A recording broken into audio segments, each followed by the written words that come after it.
becoming president of VSA, becoming a sister of Kappa Phi Lambda Sorority Incorporated,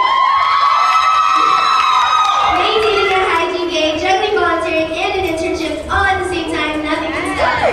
Contestant number 5, Tween Huynh. Number 5, Tween Huynh, who his social issue is lack of healthcare in Vietnam.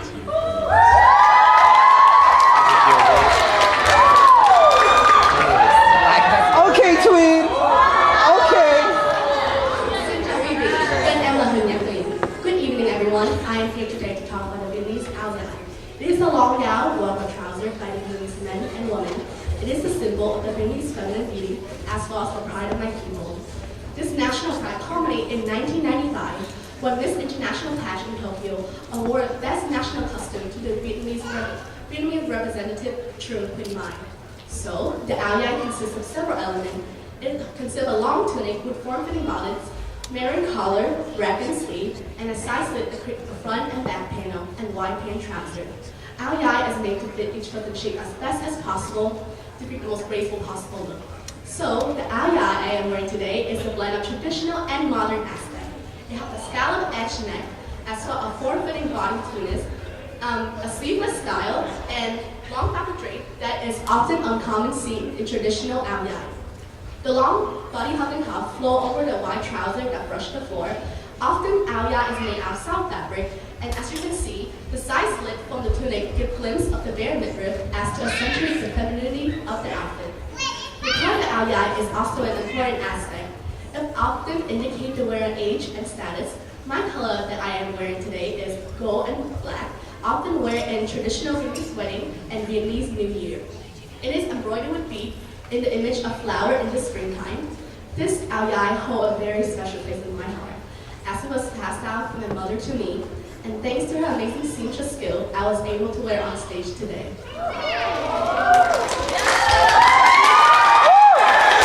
Throughout a long history of development, the ao dai has expressed two strong cultural meanings, a perfect blend of the East and the West.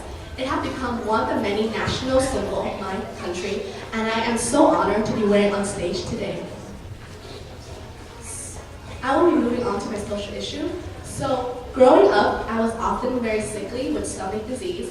While some of my earliest memory is going to the hospital with my mom early in the morning, I will remember walking down the hall of the hospital, seeing rows and rows of people sitting in hot, extreme humid weather in Vietnam, just waiting for the chance to get a checkup. I will often get there early in the morning and left in the late evening, and the same face will still be sitting there in the same spot, still desperately waiting, begging for the chance to see a doctor. One image that still stuck to me to this day was leaving the hospital gate on a rainy day, seeing a mother cradling her child in her arm, trying to ease his pain, while giving a reassuring word and a sweet lie that they will see a doctor soon. This is often the reality of healthcare in Vietnam. To start off, there are usually a shortage of qualified medical staff in many hospitals. Doctors and nurses work in low wages conditions and often poor and unsanitary. Most hospitals are outdated and often face chronic overcrowding. They do not have the capacity to serve both local and provincial patients. In 2005, Vietnam reported only have 250,000 hospital beds in the whole country. This equated to 14.8 beds per hospital. This is simply not enough to accommodate the population size that Vietnam has. Along with that, 35 million Vietnamese are uninsured and will go into extreme poverty when they face with major medical expenses. One of the reasons for all of this is that currently the government only invests 0.9% of its gross domestic product into the healthcare field. This will only roughly serve 30% of the population. Due to this reason, each year, 30,000 people will go abroad to seek for better healthcare and treatment. This group will approximately spend $2 billion out of their own pocket just to seek for the simple disease that they're trying to cure. However, if you have money, there's a simple solution to everything. However, if you're from a rural county or you're poor, the situation is entirely different. It is impossible to get a specialist in a small town. Many people have to travel by taxi, by bike, or even by walking to the nearest big city to get at the expense of their own time and money just to get the help that they need. One of the major problems underlying this healthcare is also the corruption within it. Many times, members of the middle class have to be stuck with the deal of paying bribe to the doctor, to the nurses, to get a better environment, better bedding, or even equal treatment to others. The poor cannot afford any of this, while the rich will often just go abroad to get treated. In a national survey, it has been reported 60% respondents have experienced to be asked to give money at some point in their life just to seek help for their family. And 70% of the medical staff admitted they have asked for extra money on the side if they want to be treated better. Aside from all the facts and statistics, I want to remind you all of the grim reality that my people are facing in Vietnam. It is still a third world country, and I know that most of us in this room are pursuing a job or a career in the healthcare field. I applaud you all, but remember to do it with a purpose and a passion and for the betterment of humanity. Thank you. Next is contestant number 5, Tween Huynh, who will be reading poetry as her talent.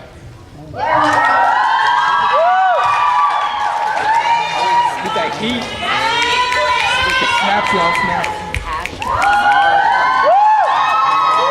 Okay, fam, I see you.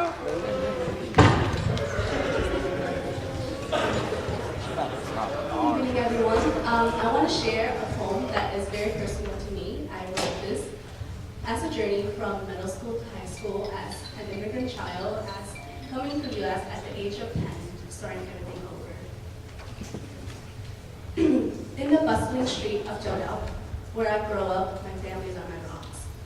I was the queen of my own small world. My childhood was my own dream. Sweat dripping down my face as I raced down the street, holding my hand a sweet treat. The cacophony of street vendor echoing my ears, I raced through as I have no fears. From dawn to dusk I was out, there was nothing to be mad about. Hanging out with my childhood friends, our group was kind of an odd blend. Flying kites at the park, playing hide and seek in the dark, hiding in the shade to eat our popsicle, exploring the backyard of the temple, laying tags in the endless hallway, laying in the grass, catching some rays, day by day it passed in the haze. Childhood was both sweet and bitter. I was filled with laughter and tears. I was happy for all I cared. Then my mom soon broke the news, as I was to be moving somewhere new. I have no time to pick and choose. Then I soon realized on how my work will collide. 48 hours of floating on clouds later, I arrived in the land of the free. Everything to me was a neon light. Never in my life I have seen a place that is so bright. My little heart burst with joy, but that happiness will soon be destroyed. My reality soon settled in. I was not ready to take it all in. On my first day of elementary school, I feel like such a fool. The only thing I can say is a simple hello. My thoughts were trapped in my own minds. I couldn't read in between the lines. Everything feels so confined as I struggle to understand my differences in this country and soon the way I was treated. The first wave of loneliness came crashing down. I realized the reality I was in. 10 years old with no friends in a foreign country. No more day chasing the sun. No more sweet kite sailing in the sky. No shoulder there for me to cry. Tear wet the pillow as I fell asleep, trying to dream home by counting sheep. Then I'm once again back to my old life, but it was all just a sweet lie. I can see the sadness in my mom's eyes as she struggled to adjust to her new life. Like a bird trapped in a cage, in the land so unknown yet so free, I was lost, but so was she. It is difficult to be in the land of the free. A woman that I admire, so strong, beautiful, and confident, was beat down by the barrier. Language, culture, manner, everything was so foreign. It hurts for me to know that everything she's undergo is for my future and my life. She left everything behind just so I can have a better life. No amount of work can describe the sacrifices that she made. At age 11, I already knew the burden of speaking a language that is not yet my own, ashamed of my accent as I keep my voice silences. At age 12, I already knew the stereotype that weighed me down, like an anchor to a ship, Hey Ching being thrown down the hallway, whether to have dogs or cats for dinner, pulling the weight of the ice sheet down to mimic my almond-shaped pie. At age 13, I already knew. The way up here in my Vietnam Huynh, being butchered by Hammerhead's tongue, from Tween to Tween, I went, and I lost a bit of my own identity that day.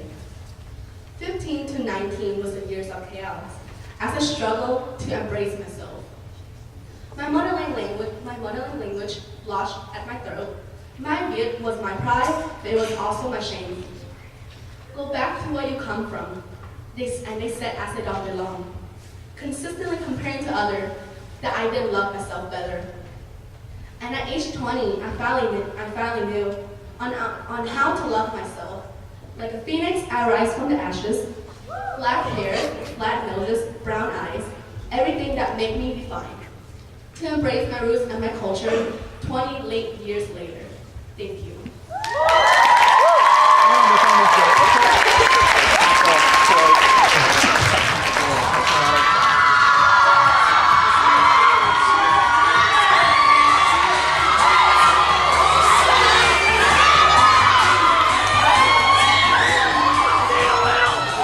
For the women, we have Tween Huynh.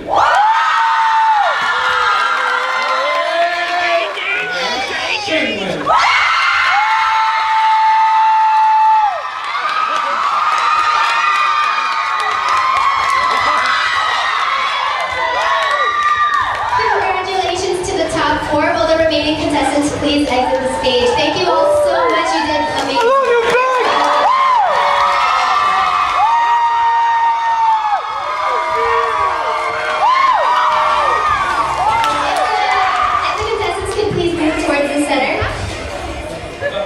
We have Tween Huynh.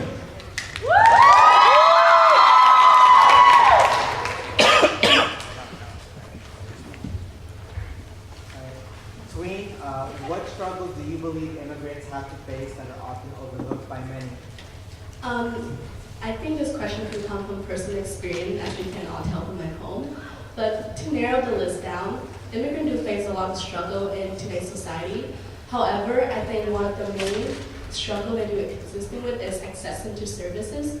Most of the time, most immigrants do not have the ability or the need of transportation to places such as a hospital, insurance, school, if they need to seek for the need to learn English or even to apply for a job. Most of the time, these immigrants are also scared of being deported with the current of our government situation in these days. So even if you have come here legally or illegally, having a means to the services are often difficult because most of the time there have to be underlying racism and also institutional racism toward the immigrant as from other countries to here.